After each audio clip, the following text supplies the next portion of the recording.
everyone. Welcome to Car Talk 14. On today's Car Talk, we're gonna do something that I've recently done, is yoga. That's what I want to talk about today, and why I think that other people should do it. As you can see, on today's beautiful sunny morning in New York. It's really not. It's raining as shit.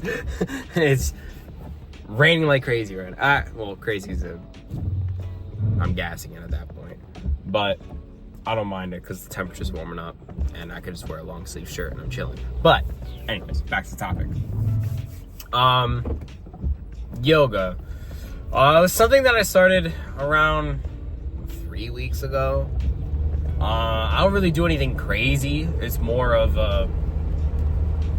it's about like a 15-minute routine of different exercises. It's like different days we different ones. Like some is hip related, some is core related. Well, all of it's really core related, but some is hip related, some is shoulder related, back related. Every day is a little different. I kind of treat it like working out.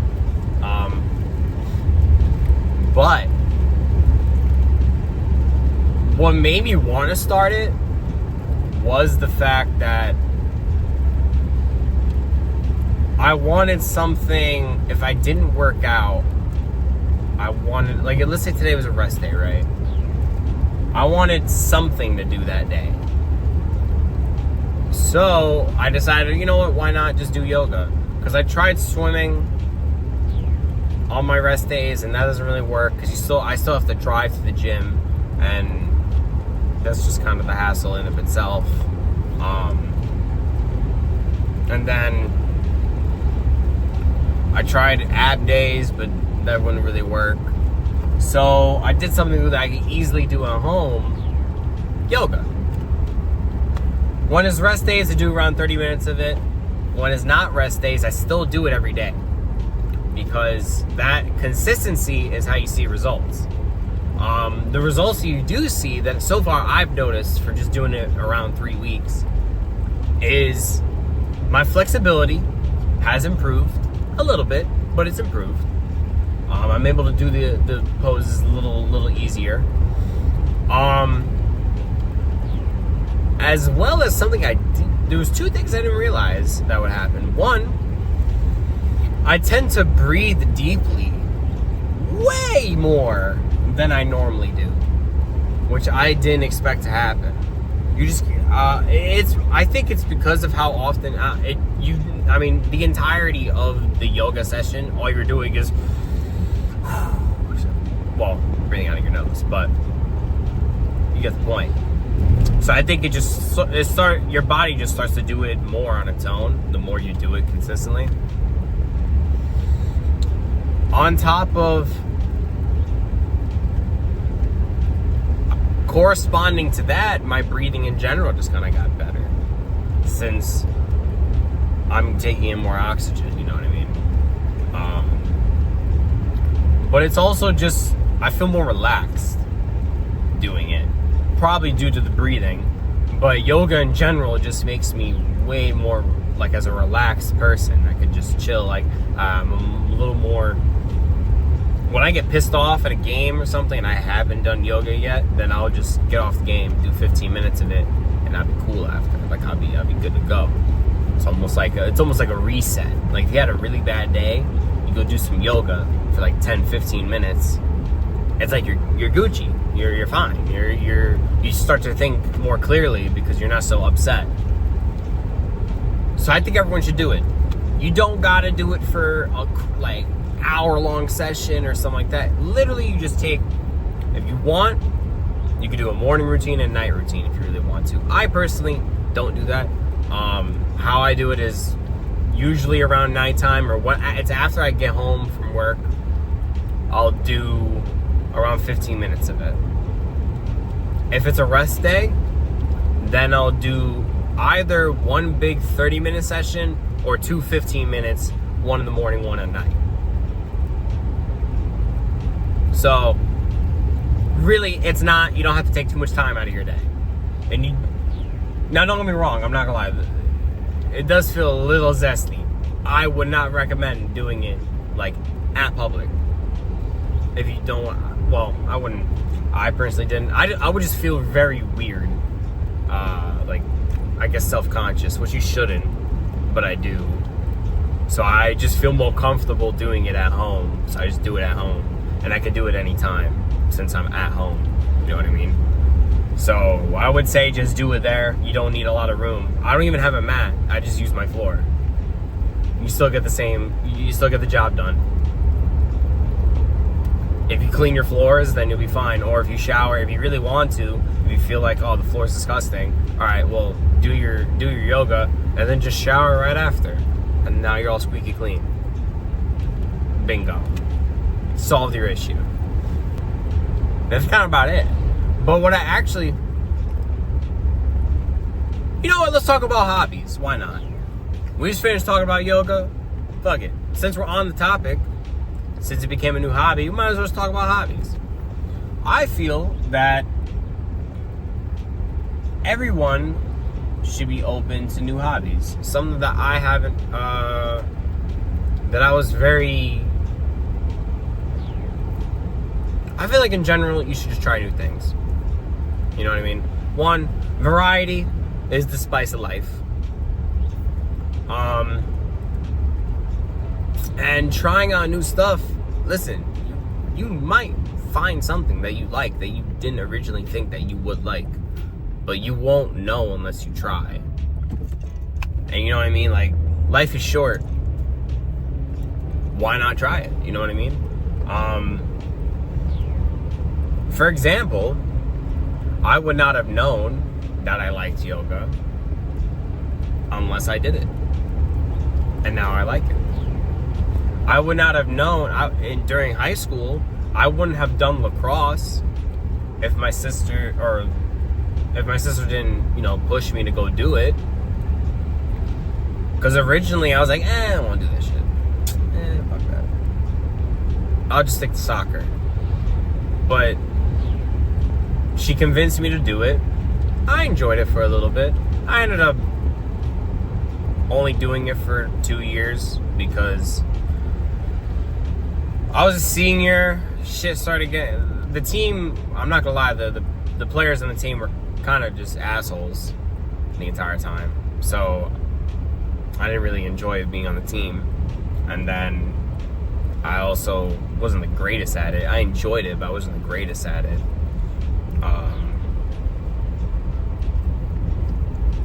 And life kind of got in the way.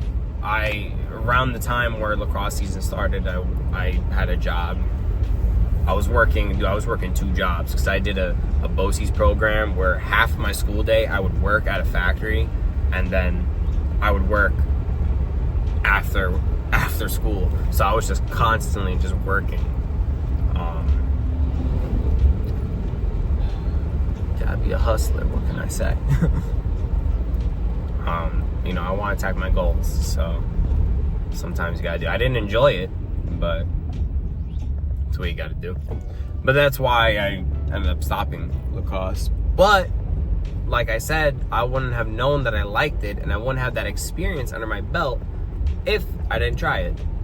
I think it's all about trying. You try it, you give it an actual effort. You really, really don't like it, then quit. That's all. No shame in it. But as long as you can say, you know what? I tried. I put a valiant effort into trying. It just wasn't for me. That's all right. But at least you tried.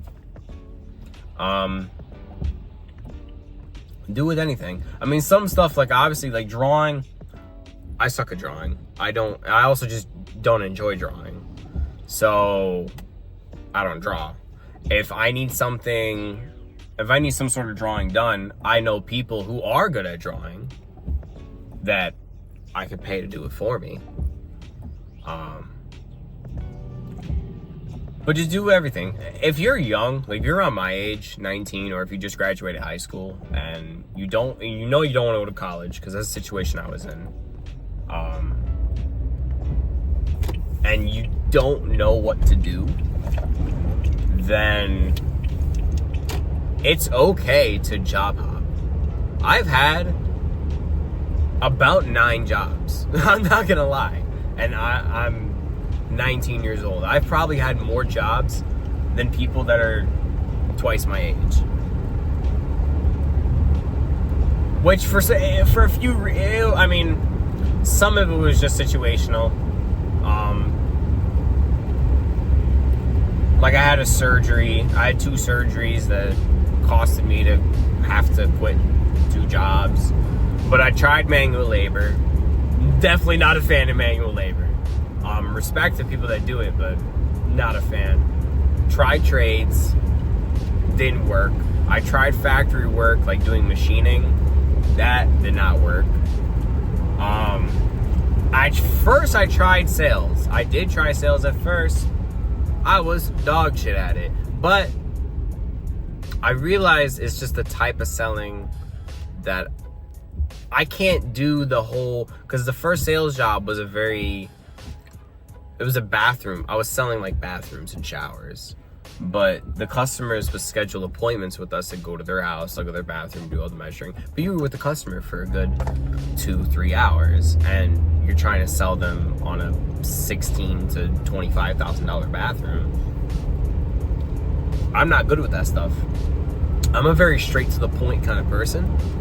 So I can't do the whole like, hey, like building rapport. I suck at it. It's just not my thing. I can't do building rapport. So with that kind of job, didn't work for me. I ended up getting fired after 3 failed leads that I did. Basically, I failed 3 times to get the sale, and they fired me, which I feel like was insane, since all I did was a week of training. But to each their own. When my boss fired me, dude, he told me, he was like, yeah, there's a like flexing the turnover rate in the company. That's not good. It is not good for your company to have a lot of turnover. Like something's wrong, whether it's your training or something like that, because that's not a good sign. But whatever, I don't do that job anymore. I went into then another sales job doing door-to-door sales, which I was better at. But now I found T-Mobile, which is what so far I'm best at, because it's very laid back. I like the laid back sales jobs where I could just be chill. I don't have to build a shit ton of rapport with a customer. You know what I mean? I could do my thing, being straight to the point. With some customers in New York, they enjoy that. They prefer me being straight to the point than beating around the bush all the time. We're completely getting off topic. Back to hobbies. I mean, basically what I was saying, the tangent I went on earlier was to explain that I would not have known all these things if I didn't try it. So when it comes to just say hobbies or jobs or really anything, as long as you try it and you put a valiant effort towards it, if it doesn't work out, all right, you have that closure that doesn't work out, but at least you know. That's honestly a skill that you can even tie into relationships. I'm not gonna get into that topic today. We could do that in another car talk.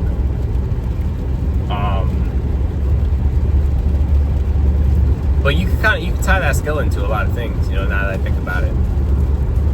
It's a useful skill to have. I would just encourage it. Obviously, if you're in a job that pays well, that you enjoy, that you really don't have to experiment with jobs then. But with hobbies, why not? You try cooking. You might like cooking. I personally know I don't like cooking. So when I move out and live on my own for the second time, I'm gonna definitely get into the whole prepping thing, because I could deal with one big day of cooking if it means that I don't have to cook for the next couple days. But that's just me. Other people love cooking. They enjoy it. Kudos to you. That is not me. When I get rich, I'm definitely going to be the type of person, let me hire a chef, or if my girl loves to cook, I'll buy the food. You could cook it though. got me crazy if you think I'm gonna cook. I just don't like it. I hate it. I don't know. This is not my thing. But just do it. If it's something, I didn't think I would like YouTube. Right now, YouTube's a hobby. I would prefer it to be like a job, you know, where I could just, because I hate regular work. This is stuff that I enjoy, but I wouldn't have known I liked YouTube unless I tried it. So that's what I'm saying. Like, just go for it. If it's something you're like, oh, but I don't know, I might like it. What if I don't like it? Just go for it. You know, I'm at the point I've came to the realization that just go for it. Why not? What is the worst that can happen? Unless the worst that can happen is like you either croak or go bankrupt. Go for it then. You know what I mean? Like, why not? Just take opportunities when they arise. Try something new. Anyways, that's gonna conclude this car talk. It was a bit of a two-parter. I'll see you guys in the next one. See ya.